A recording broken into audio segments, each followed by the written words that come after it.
They cracked the Rosetta Stone, Jim hissed into the phone. I shifted my attention away from the ancient copy of Walden in my lap and tried to focus on what he was saying, which is how I discovered that I was more buzzed than I had previously thought. They cracked the Rosetta Stone 197 years ago, Jim. I explained impatiently as I stood up against the protests of my knees. I know that the psychology department doesn't like hard facts, but... No, Francis, they cracked the Rosetta Stone. It happened an hour ago.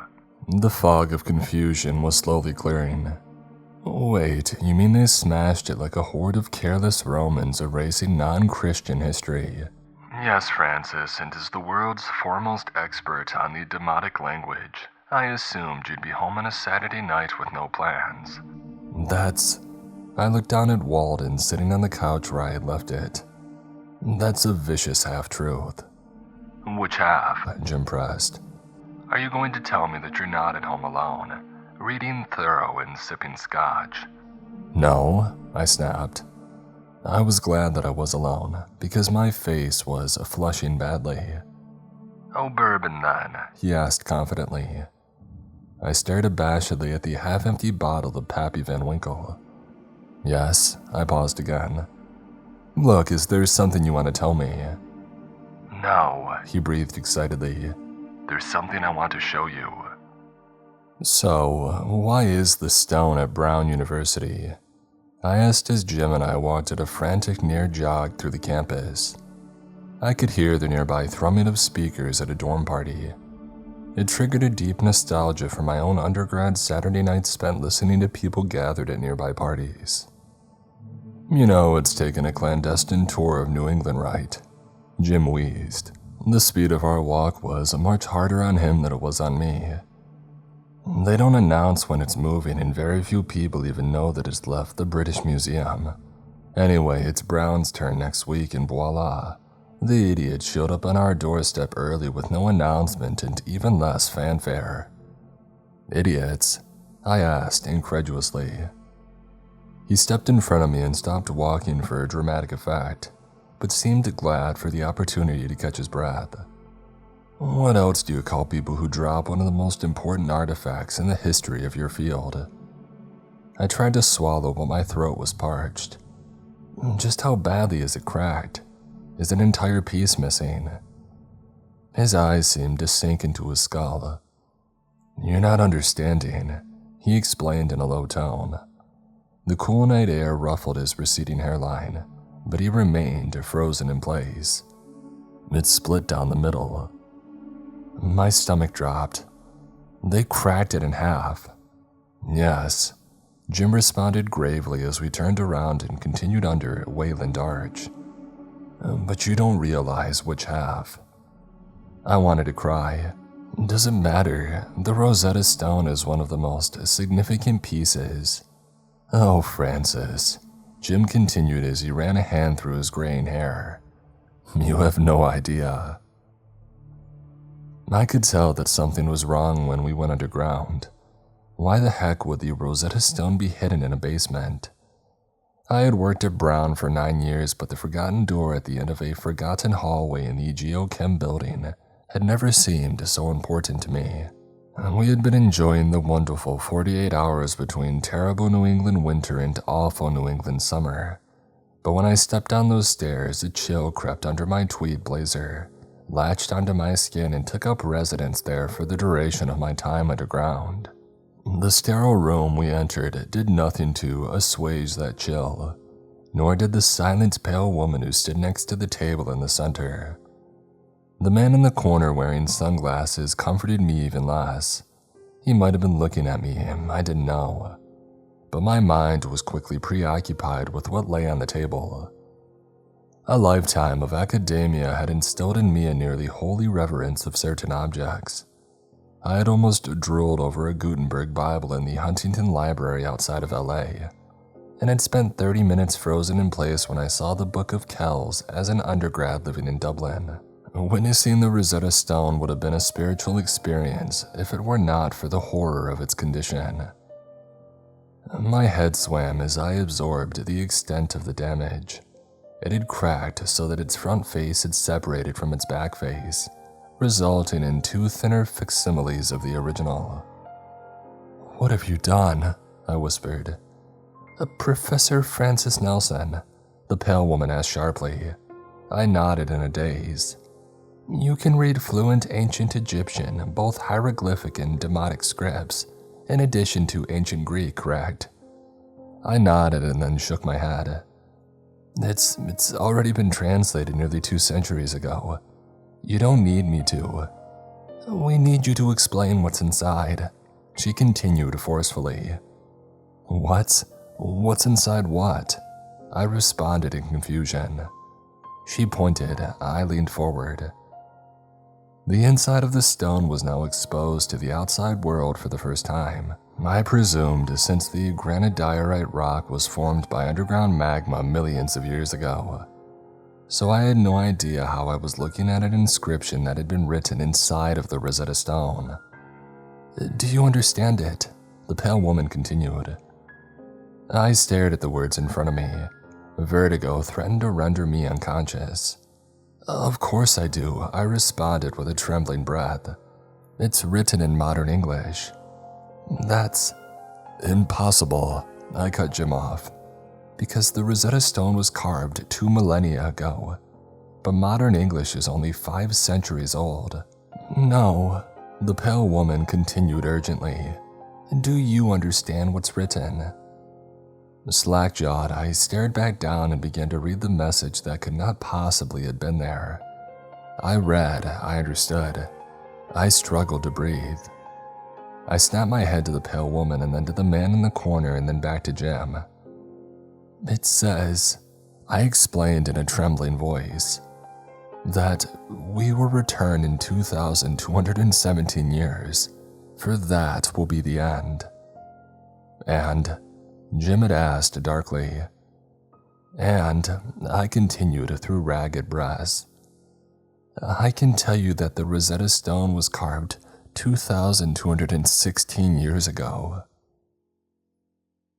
Jim stared at me in a way that he thought exuded calm, but Jim was not calm. Those psych department folks really wear their crazy right in the open. "So you're saying the end will come with the new year in 2025? He asked, clutching his scalp with a vigor that his hairline could ill afford. "No," I responded, looking warily amongst the 3 people in the room. Jim was the only one showing emotion, which made him the least frightening. "It means that the end will occur sometime during 2025. The pale woman and the man in sunglasses leaned in closer as I spoke. I cleared my throat. The 3 languages, well, 2 languages. 3, the translations used 2 calendars. Okay, can you tell me what the heck is going on, and who you folks are?" I asked, failing to hide my discomfort. "No," the woman responded. The man in sunglasses made no indication that he cared what I had asked. "Ah," I responded. I didn't know how to react when people chose not to pay attention, which is why I assigned grad students to teach all of my freshman lectures. An awkward silence lingered. I lost that particular game of chicken. I see, so the translations used the Macedonian and Egyptian calendars, which obviously have different start dates and months from the Gregorian calendar.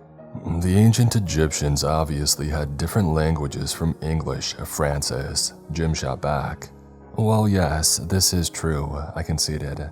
Another delightfully unpleasant silence followed. "So, Dr. Nelson," the pale woman pressed gravely, "you're saying this was written over 2,000 years ago. When precisely was this etched?" Her voice sounded like fingernails on a blackboard, if the fingernails were replaced with sandpaper. "Well, it wasn't written all at once. Rome-adjacent artifacts weren't built in a day, you know." My attempt to lighten the mood did not lighten the mood. Yeah, it was probably carved around 197 BC, but..." "Wait a second, Francis. Is that number significant to the ancient Egyptians?" I looked at him in surprise.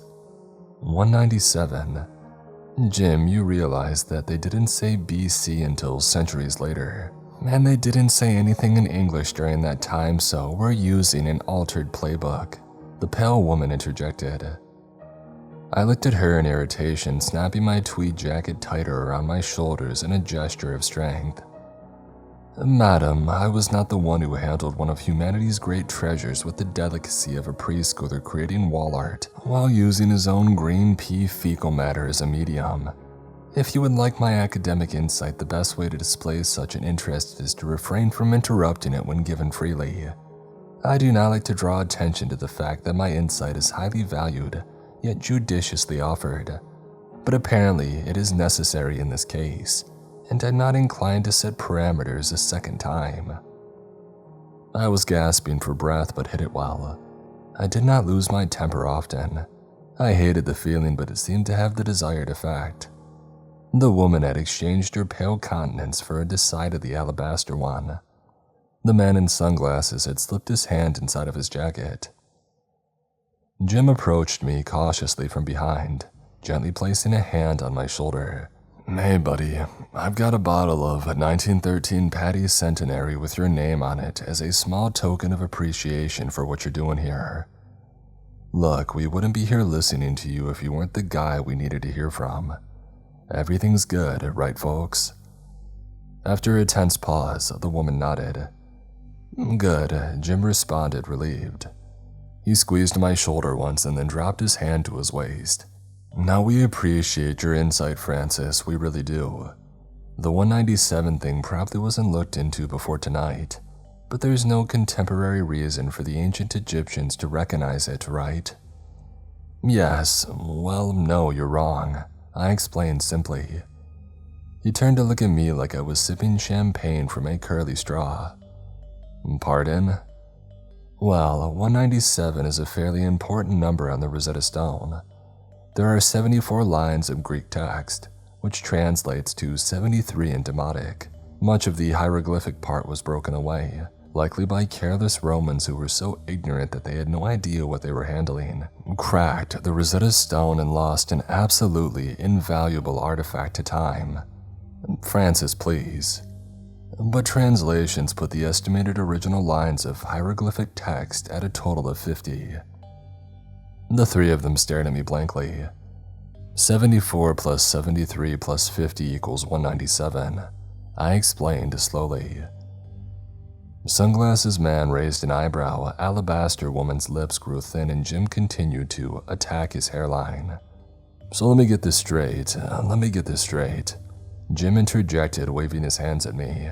This artifact that binds three languages together in ways that never would have been linked has bound this one number together 3 times in ways that were impossible to know at the time and gave us a warning in a language that hadn't been invented yet, and we've been sitting on it this whole time and couldn't quite figure out that the message we were studying had some really important stuff to say." I cocked my head. General Omar Bradley claimed that our species was brilliant enough to be called nuclear giants, but ethical infants. I always thought that he was half right. Jim dropped his hands to his waist. "Oh, he was a Nelson too, wasn't he?" I shook my head. His middle name was given for another man who lived in the village. The answer to every mystery lies in a question that nobody thought to ask. He gave a half smile. "Was that Arthur C. Clarke in 2001? I returned the other half. Dr. Francis Nelson in 2019. Now, can you tell me anything more about the message inside the stone?" Jim grew resolute. "Yes, I can, Francis." He reached into his waistband. The man in the glasses was quick, but Jim had been planning the precise moment. Jim drew a pistol and fired before the other man could raise his own firearm high enough to aim it. The sound threatened to shred my eardrums. I put my hands to the sides of my head and dove to the ground as an explosion of blood painted the wall behind the man in glasses. In front of me, the blanched woman stared at Jim in pure, open-mouthed shock. I felt bad for her, I really did. I didn't know her from Adam, and I had been quite curt in our loan exchange, yet the last thing she did on this earth was make eye contact with me in a search for an understanding of mortality that we all erroneously believe is obligated to reveal itself. And then she was dead, her life's precious fluid sprayed across the room by my colleague's gun. He turned to face me, one hand clutching a weapon and the other one open and empty. I honestly did not know which my friend would offer. Jim extended his empty hand. Yes, Francis, I can tell you something more about the Rosetta Stone. You're gonna help me destroy the dang thing. I huddled in shock below my friend, eyes darting back and forth between him and the two people that he had just murdered. I wondered in that moment how well we truly know the people in our lives. Francis, I need you on this one, buddy, he pressed. Look, if I was going to hurt you, I would have already done it, you see. He slipped the pistol back into his pocket. There's nothing to worry about. I noticed that he didn't put the gun onto the table or pass it over to me, but I didn't put voice to my thoughts. You don't have any weapons that I need to worry about, huh? He asked in an attempt to lighten the mood. The sweat glistening through his thinning hair, however, dashed any hope of him appearing relaxed. Just a Mont Blanc Starwalker, I responded, taking his hand in mine. But I hear it's only mighty against swords. He lifted me to my feet and forced a laugh. I evaluated my options. 1. The people on the ground were enemies and Jim was a friend. In this case, working with Jim would be the superior choice. 2. Jim was the enemy and the people on the ground would have been friends if they weren't quite dead. In this case, my enemy had an advantage both in knowledge and in weaponry. Confrontation would put me at a heavy disadvantage. Offering concessions to Jim would be a good choice in this case, but actively supporting him would be even better. 3. As with most things in life, the two sides were a mixture of both noble and self-serving causes, with each one focusing just on the specific facts that supported their own moral narrative. In this particular case, Jim's prerogative had been successful. The goals of the dead people had been inadequately served by lesser agents, and only one side would win. Lacking any knowledge of the moral balance for each argument, I had no reason to assume that either party was more ethical than the other. The sole motivating factor in this case would be self-preservation, meaning that I should help Jim with whatever he needed. Okay, Jim, I'll help you with whatever you need. He responded with a wary smile. I stared gravely back. You're a student of psychology, my friend. You should know when body language reveals deceitful communication. Oh, Francis, he responded as he pulled out a cigarette and lit it. What I study is far, far more complicated than just psychology. He drew deeply on the cancer stick, and I could almost swear that he had aged 2 years all at once. I took an involuntary step back. What do you mean by that, Jim? He looked sideways at me, the gears in his head spinning wildly as he decided what to tell me. Finally, go look behind the dead man, Francis. My head snapped to where the man in glasses lay on the white floor in a pool of his own blood. I was apprehensive. That guy on the ground. Go ahead and check all the dead guys, Francis. He deadpanned before taking another long pull of his cigarette. I decided to obey the instructions given by the man with the gun. I awkwardly stepped between the splayed legs of the pale woman's body. Not wanting to see her mangled corpse, I closed my eyes and moved forward, instantly tripping on her thigh and collapsing onto her torso. I opened my eyes, finding myself staring directly into her dead face. The human body is an incredible creation. More atoms compose a person than number the stars of the universe, each of them brought together for the sole purpose of housing one's spirit journey from inexplicable creation into mortal twilight. We learn to fear the empty vessel when it's devoid of a soul, because it reminds us just how close to complete erasure we are at every moment of our corporeal existence. The eyes in her head had connected this woman to me for only a moment, and then ended their half-century journey in exchange for another man's temporary convenience. 10 million years of evolution interpreted these thoughts as a chill ran down my spine. I tried and failed to be delicate as I picked myself up from the dead woman's body, and then I turned and walked over to the body of the man with glasses, shifting my focus between fighting nausea and fighting unconsciousness. One of the bullets had broken open in his skull, leaving a blood-soaked cerebrum pasta exposed to the outside world. His brain was still experiencing enough electrical activity to generate a rhythmic twitching in his right foot. So that was rather unpleasant. Jim, I would appreciate any guidance. I'm experiencing enough shock to overcome what would otherwise be a great emotional setback, but I do feel like I'm on the verge of passing out. There's a box behind his head. The box that's covered in blood. Everything near him is covered in blood. He responded, pausing to cough out a cloud of smoke. But yeah, that's the box. I considered pointing out that this approach had the opposite effect of assuaging my anxiety, but it seemed apparent that Jim had no serious intention of addressing the issue. I took a deep breath and bent down to grab the box, attempting to reduce the unpleasantness by picking it up with my fingertips. This was a poor idea. My weaker hand position combined with the reduced friction from the blood caused it to slip right out of my grasp. The box bounced off the man's head and landed in the pool of blood, splashing my pants and shoes. Sorry about that, I mumbled to the dead man. He can't hear you, he's dead, Jim explained. Thank you for the clarification, Jim. I responded as I lifted the box and held it far away from me like a dry litter box remnant. I quickly set the heavy item onto the table, slightly splashing myself with blood once more. So I'm having concerns with the quantity of blood that's covering me right now, Jim. He waved me off with a flick of his hand.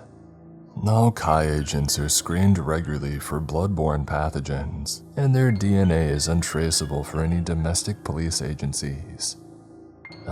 Do you want to tell me? I don't want to tell you what a Kai agent is, Francis. Here, let me show you what's inside. He popped the cigarette back into his mouth and stepped forward. It took several steps to unlock the thing. With each new layer of security, a deeper feeling of dread crept into my stomach. The latches snapped open. I looked inside and I gasped. Jim, are your people trying to destroy every important artifact that they can find? I asked, aghast. He smiled and my stomach dropped as he confidently plucked the item from the box. So you recognize it? He asked, amused. Yes, I recognize the knife of Pharaoh Tutankhamun, Jim.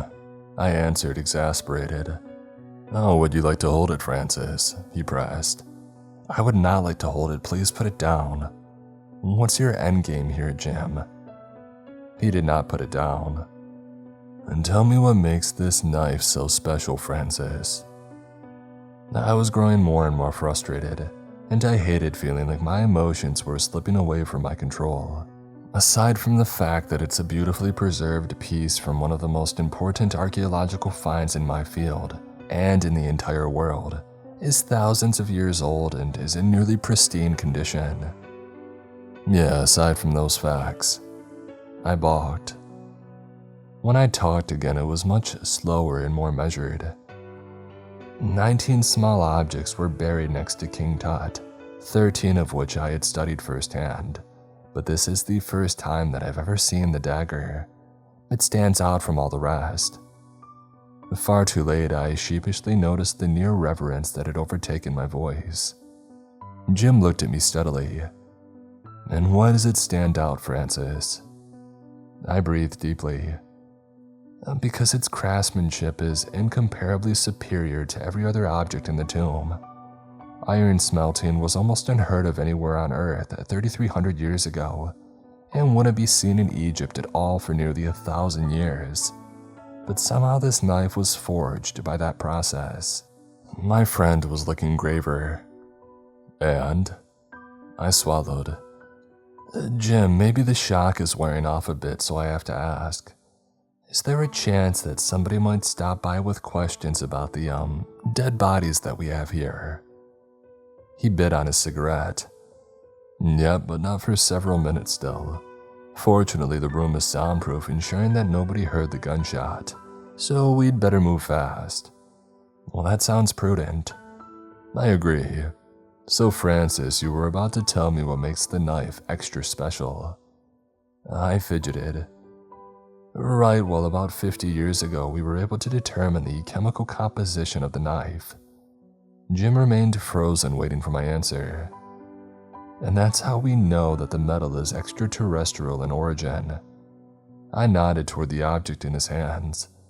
The material for that knife came from outer space. Nothing but the finest for King Tut. Jim shot back with a smile. He turned away from me and approached the Rosetta Stone once more. But show and tell's not over yet, Francis. Come take a closer look at this rock. Slightly dazed, I followed in his wake. He stopped on the other side of the cracked stone and then turned around to face me. You may be shocked to learn that I didn't bring you here for your prowess with a gun. I stared across the stone, unwilling to look down on its brokenness. Tell me, Francis, have you asked yourself why I needed a professor of the demonic language to look at a message written in English? Well, I've been asking myself that question this entire time. I lied. He raised an eyebrow. Well, Francis, I've shown you the inside of one piece of the stone. What we haven't addressed is that it was broken into two different parts. Okay, I breathed, running my hands through my hair. Okay. I was getting dizzy. So a lot of stuff has just happened. I'm going to need you to help me process some things. Do you have any more curveballs? Jim raised an eyebrow.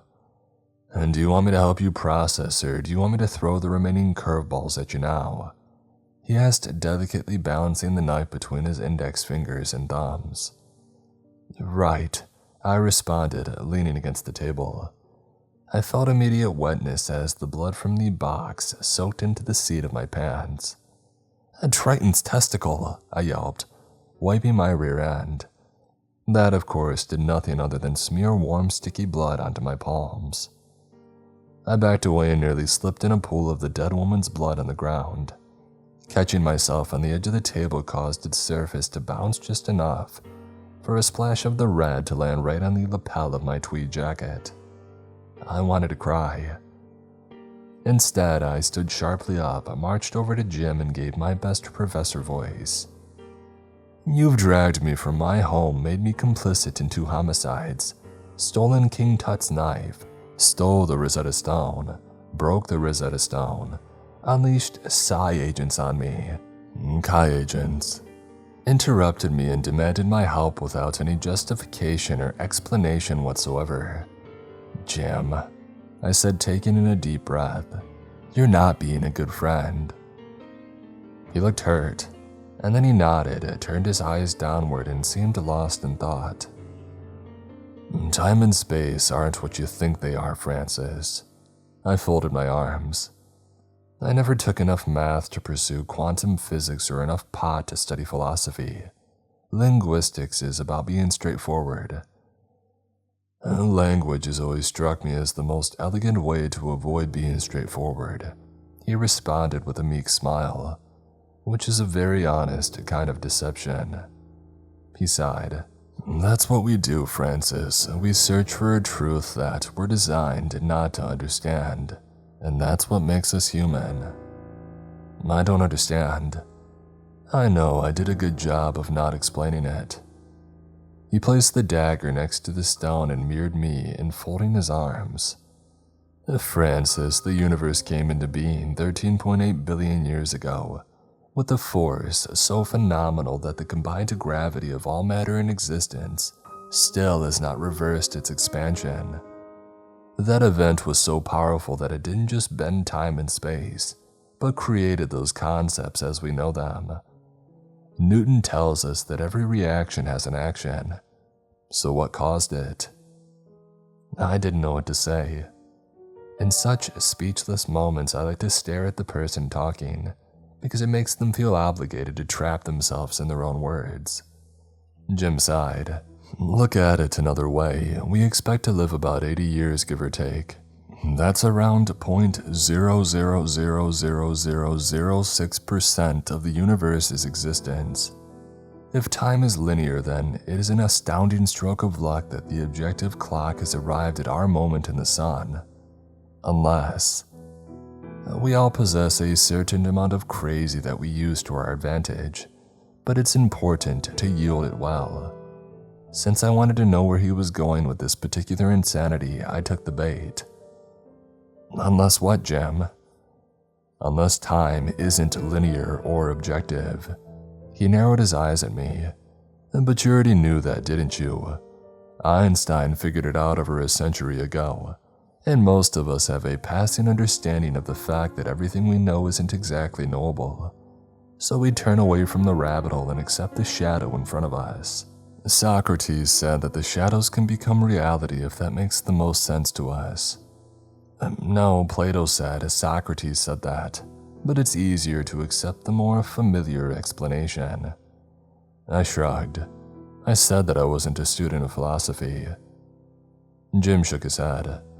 No, you said you weren't a stoner. We're all students of philosophy. It's just a question of how ridiculous a creed we choose to drive our lives. He sighed and then nodded solemnly. The people I work for choose not to believe the easiest things.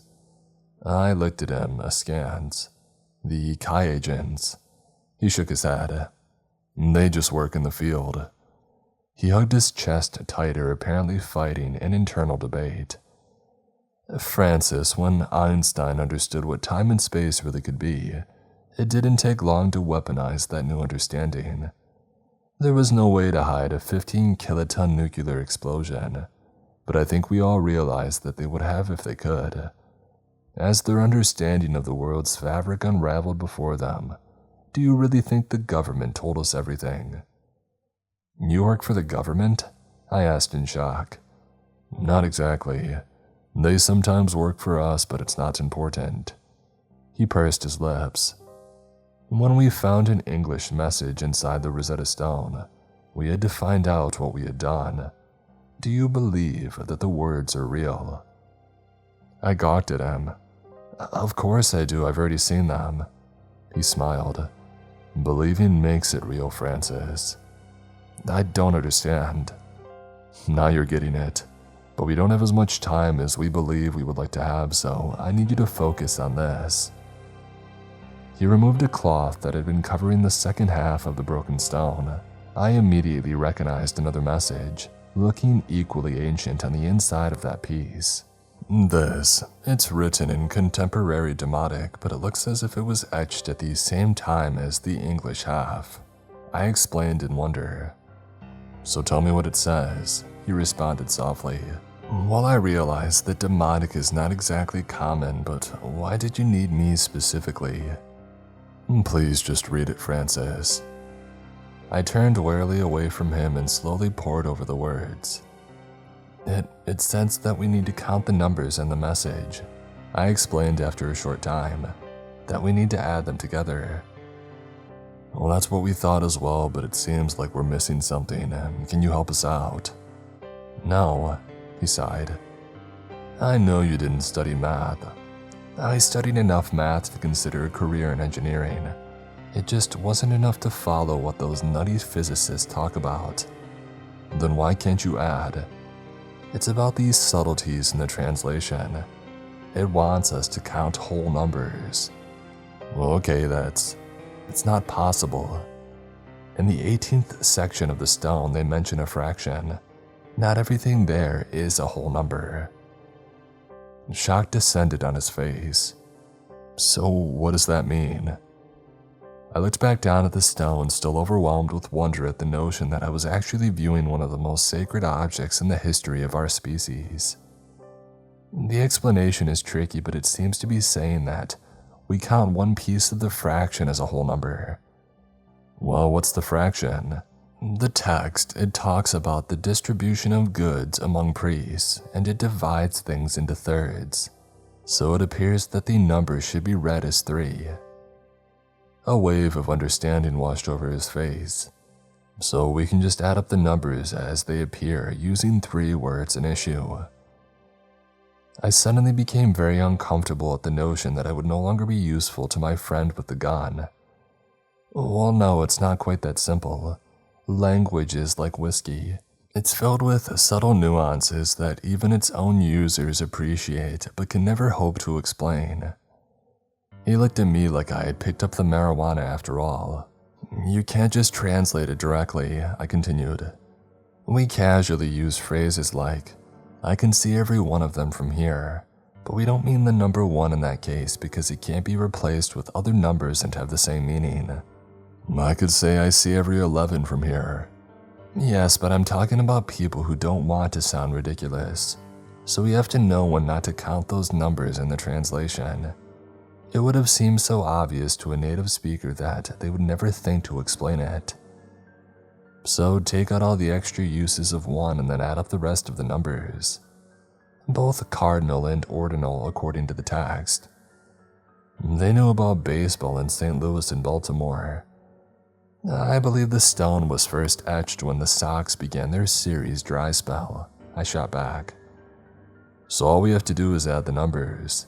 Do you have a calculator in your pocket or just a pen that costs as much as 10 of them and has a billionth of the processing power? I never studied psychology, so I learned how to add without help. Nerd. I ignored him. Help me flip the stone. Be careful, I hear it's prone to cracking. I wanted to give a snappy comeback, but the thing was extremely heavy even after being cut in half and I didn't have the energy. Beside, the stone was my field's equivalent of a Gutenberg Bible, and I still couldn't believe that it had actually been damaged, so I moved with gentle purpose. Slowly, we laid it back down face up. The original message was once again exposed to the world. A chill ran down from my scalp to my heels as I realized that I would be understanding the text once again for the first time. It is necessary to demolish everything completely and start again right from the foundations if I want to establish anything at all in the sciences that is stable and likely to last, I breathed, looking up at Jim. Let's count. I looked away as he pilfered a spare piece of paper from the dead woman's pocket. I grabbed it from him and began writing with my pen. The first ordinal number is 24th, then 24th again, 4th, 23rd, 230 and 1st. That's 110 total so far. I scribbled the numbers. And this gets us to the point where it mentions thirds, I noted gravely, which puts us at 113. Jim watched me with no apparent reaction as I turned back toward the stone. 8th, 3, 10, 2, 4th, 17th. 1st, 5th, 1st, 2nd, and 3rd. I stepped back. The second group of numbers adds to 84. Jim stared at me expectantly. Well, he asked, exasperated. What does that mean? I stared back, wondering how we hadn't seen it before.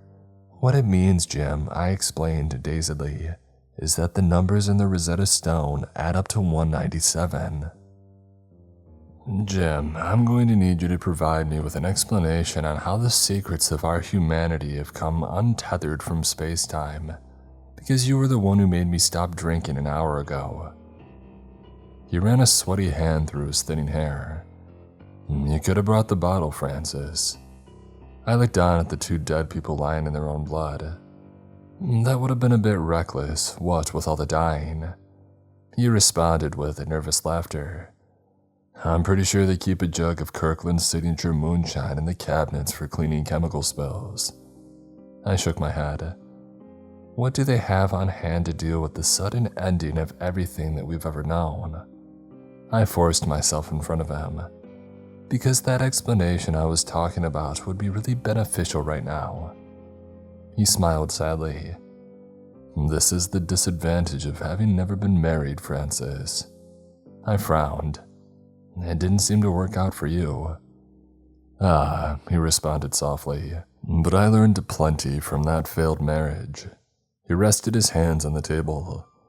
You see, the answer to most of our conflicts is accepting how often we don't know something. Can't know that thing, and that's we're wrong anyway. He turned around to face me. King Tut's life ended before he was 19, back in the 13th century BC. He died before he fully lived, and then he was almost entirely forgotten. Yet here we are holding his knife, still affected by a boy who was outlasted by woolly mammoths. How does that make any sense? He ran his fingers along the edge of the knife's handle. If you're being driven crazy by the Rosetta Stone, my advice is to stop trying to understand. You'll be happier that way. I wouldn't be an academic that way, I scoffed. Exactly, but we've got more pressing issues than explaining why you're going to drive yourself nuts, Francis. He breathed deeply. We're not going to be alone much longer. Someone's going to come looking for the people that you killed, I guessed anxiously. That, my friend, will be the least of our problems, he sighed sadly. You have one more demotic paragraph to read on the stone. I've got a photo of it so that you don't have to turn the thing over, he explained, pulling a piece of paper from his pocket. There are more things in heaven and earth, Francis, that are dreamt of in your... I told you philosophy was not my forte, I snapped, grabbing the photo from him. What is this? I looked down at the image. There below the text that I'd already read was additional demotic writing. Have you translated? The subtleties of language are a bit over our heads, he nodded to himself, which is one more reason we decided to bring in the great Lord Nelson. I've told you that I've always hated that name, I explained, walking around to face the stone once more. But if we're going to compare notes, he did have success in Egypt. Oh, that's the spirit, Jim responded with a wan smile. Wasn't that around the time the English stole the stone from the French? Who stole it from the Ottomans who stole Egypt? I shuddered. See, this is why you don't piss off ancient spirits. Ancient spirits have a way of becoming modern ones, Francis, he replied darkly. What does the writing say? I looked down at the photograph. It's basically telling us to read specific excerpts from the stone in a different order and in a different tense. It seems that the stone is a puzzle and we have to put the words together in just the right way. His eyes had gone creeper wide. What else does it reveal? I frowned.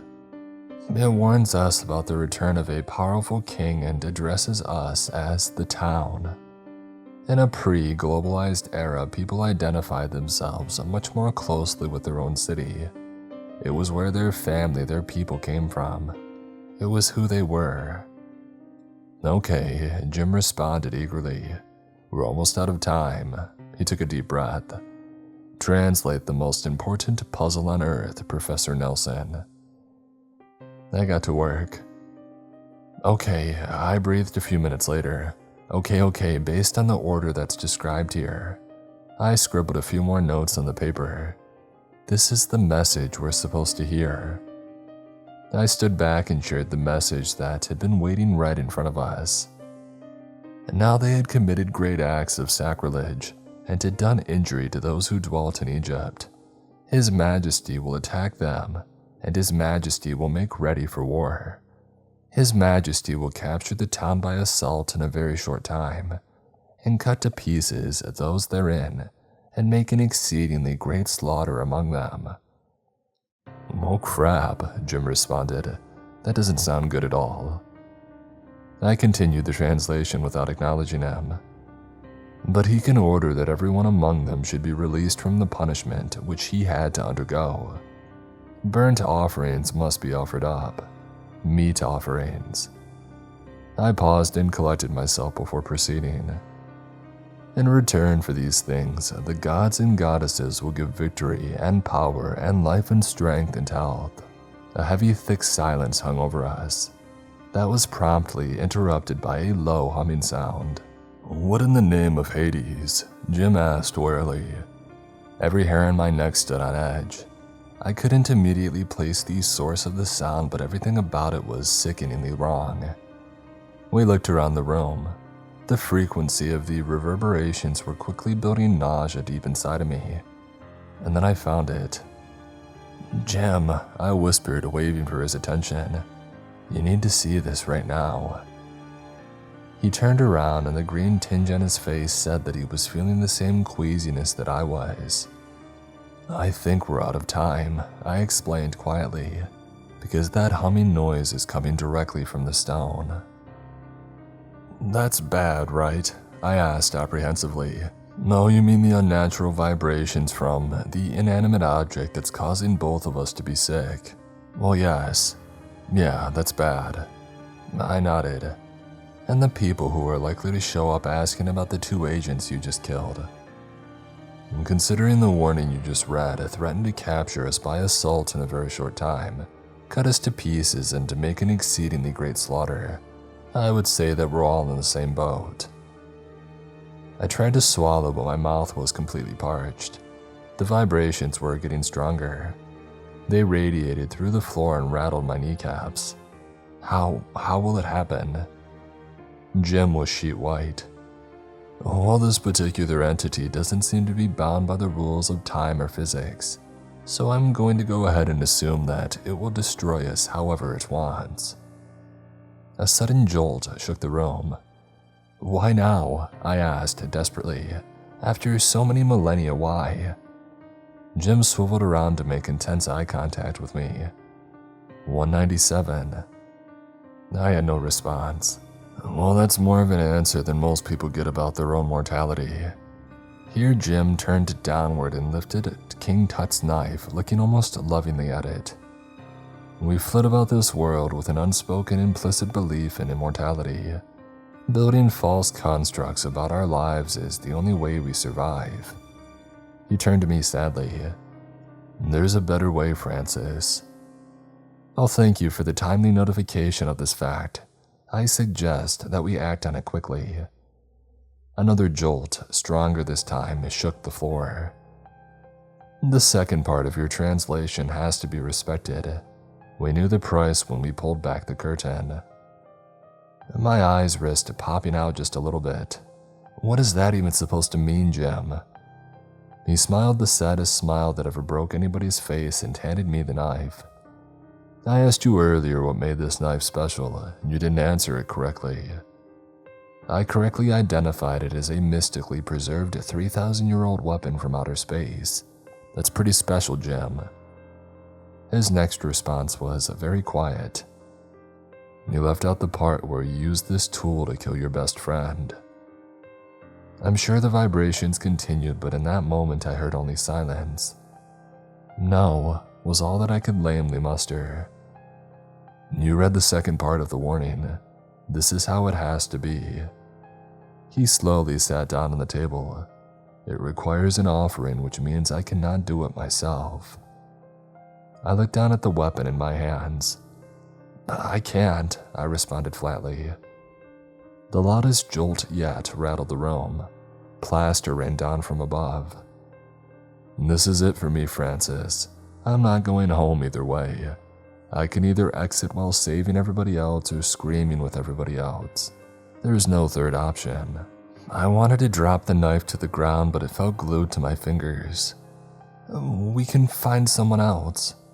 "Volunteering a sacrifice is called homicide." With a grunt, he laid down on the table. "And we're unlikely to convince anybody to sign up for a ritualistic sacrifice to an ancient Egyptian god if we've only got 4 minutes to make it happen." His breath hitched and he tried unsuccessfully to wipe a tear onto his shoulder. "Hey, at least I won't have to explain the dead bodies on the floor to anyone else." I was desperate. "Well, they're going to find out regardless. They'll notice the stone is cracked." He chuckled softly, barely audible above the vibrations. "No, the people that I work for already have a replica in its place. Nobody will know the truth." Here, he grabbed my arm so tightly that I nearly yelled in pain. Eyes blazing, he sat up and stared at me. "As long as you do the right thing, nobody will know the truth. This is it, my friend." Here he clutched my fist, squeezing it around the knife. "It's time." My mind was spinning faster than I could talk, which happened frequently. Then I'll do it, Jim. I took a deep breath. Let me take the fall. He tightened his grip on me. Professor Nelson, do you really think you're here for a one-time consult? Desperation had overrun his eyes and voice. Wonderful things might happen, but we need you for it to be real. This story is over, Francis, but you'll be a part of many others. Now I tried and failed to hide a tear. I don't understand. He smiled. Let's keep it that way, Francis. No sailor would ever have crossed the ocean if he knew just how far away the shore could be. The next jolt ripped a hole in the ceiling. Dust fell all around us. I turned around in horror to see that the stone had broken open yet again. It's time, Francis, Jim yelled above the now overwhelming noise of the vibrations. I didn't want this to be my last day on Earth, I really didn't. But at one point or another we're both going to die, and in that moment it will always seem too soon. He forced my hand to hold the knife above his chest. In this position there was no hiding the tears in his eyes. The only control you have is choosing which type of demon will stalk the rest of your life. Around us, the room started to collapse. And not, when I came to die, discover that I had not lived. I wiped my eyes at those words because I could have sworn it was Gandalf and not Thoreau who had said them. Also, I was very drunk. I put the book aside and stared into the fireplace. The cremated ashes of both my dog and my cat sat on the mantel above, but Jim's body had never been recovered. Obviously, that was good news for my legal prospects, and it made me cry. We spend the lion's share of every day taking care of our bodies in one way or another, rarely stopping to think about what our endgame is. The body will meet the same final result no matter how much we tend to it. Doesn't matter what happens after. Were Jim's earthly remains chopped up and thrown out with the trash? I left King Tut's knife with the body. It hadn't been reported missing, so it's possible that another replica had found its way into the museum. But I think it's more likely that the people who came racing down the hall after I ran out of the room recovered what they needed and discarded what they didn't. Regardless, the room's shaking had stopped the moment that I had acted. No one, at least as far as I could tell, had been cut to pieces or was a party to a great slaughter, except for my best friend. I saved a spot on the mantel where his ashes might have gone. The most important part, I think, is to be remembered. I looked down at the last of my Pappy Van Winkle. Only one sip remained, and I had been determined to save it for a special occasion. I thought horrified about the fact that Jim hadn't realized just how important the day would be for him. Was there something that he had been saving for a special occasion, but never got to experience? Any day could be an inglorious end to a wonderful journey that had slowed to mundanity. And the other half of the coin is the fact that tomorrow could be the most improbable special occasion made real by those who simply choose to live it. Every great day in history was preceded by a night before. I looked up from the fire and into the night. It was far too dark to see anything, but I stared nonetheless. And then I smiled sadly and drank the last of the whiskey.